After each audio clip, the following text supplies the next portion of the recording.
Sebuah masjid dan pondok pesantren Darul Mukhlisin di Aceh Tamiang terkepung tumpukan kayu akibat banjir bandang yang terjadi. Ini adalah visual udara yang menunjukkan bagaimana kondisi masjid dan juga pesantren milik pondok pesantren terbesar di Aceh Tamiang yang kini porak-poranda terkepung tumpukan kayu gelondongan saat banjir dahsyat menerjang. Meski diterjang banjir bandang saudara, nampak dari luar bangunan masjid dan juga pesantren ini masih kokoh.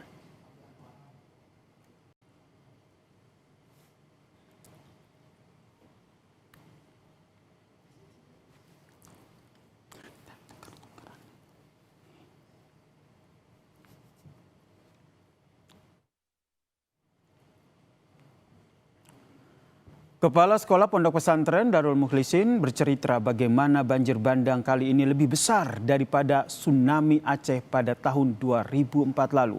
Bersyukur semua guru dan juga siswa selamat dari kejadian banjir bandang.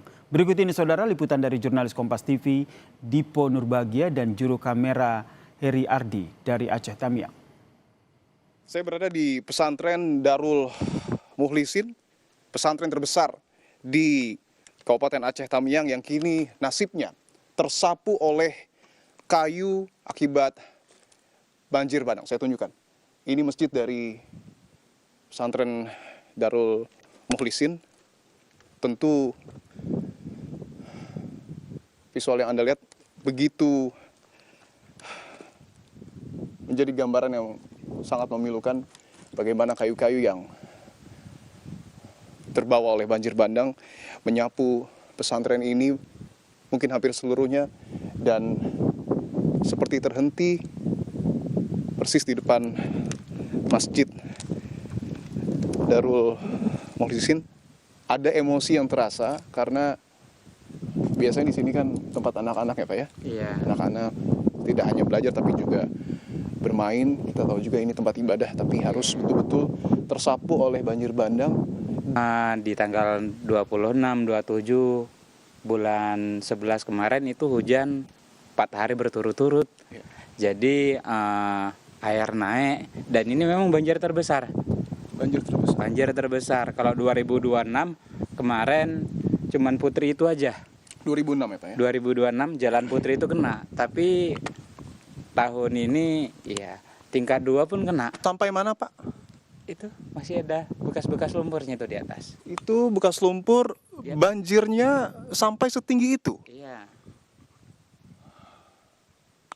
Maka buku-buku, lemari nggak ada yang selamat di dalam. Kalau guru, kemudian siswa masih selamat, alhamdulillah karena ya kita awasin bersama di sini kan. Ya. Kemudian ketika awal-awal kita kasih kabar ke wali murid ya untuk jemput anaknya yang ada di sini. Tahu kayu-kayu ini datangnya dari mana? Kayu-kayunya dari atas, dari Simbang Jeri sana kan. Di sana memang banyak orang-orang yang dia cari kayu di hutan. Cari kayu di hutan? Cari kayu di hutan. Oke. Mohon maaf, apakah artinya ini seperti yang dibicarakan publik, kayu tebangan? Sebagian ya. Sebagian iya? Sebagian ya. Oke. Apakah sudah ada Pak mungkin bantuan untuk membersihkan kayu-kayu ini? Saya akan tunjukkan visualnya melalui pantauan udara ya, melalui drone. Begitu masifnya kayu-kayu ini menyelimuti pesantren Darul Mukhlisin. Ada yang sudah membantu Pak? Kalau untuk kayu-kayu ini masih belum ada. Rata-rata kalau sekarang kan fokusnya ke logistik, makan, minum. Tapi kalau untuk bersihkan tempat ini memang kami butuh relawan. Saudara, perbincangan saya dengan kepala sekolah di pesantren Darul Mukhlisin, tentu ini menjadi suatu ironi ketika sebuah mungkin simbol ketenangan, kedamaian saat ini porak-poranda diselimuti oleh kayu-kayu yang kuat dugaan, bahkan keterangan dari Pak Mahmuri ditebang dan tidak menutup kemungkinan juga menjadi penyebab dari banjir bandang. Tentu ini menjadi evaluasi untuk kita bersama dalam menjaga alam. Saya Dipo Nurbagia dan juru kamera Heri Ardi melaporkan langsung dari Provinsi Aceh.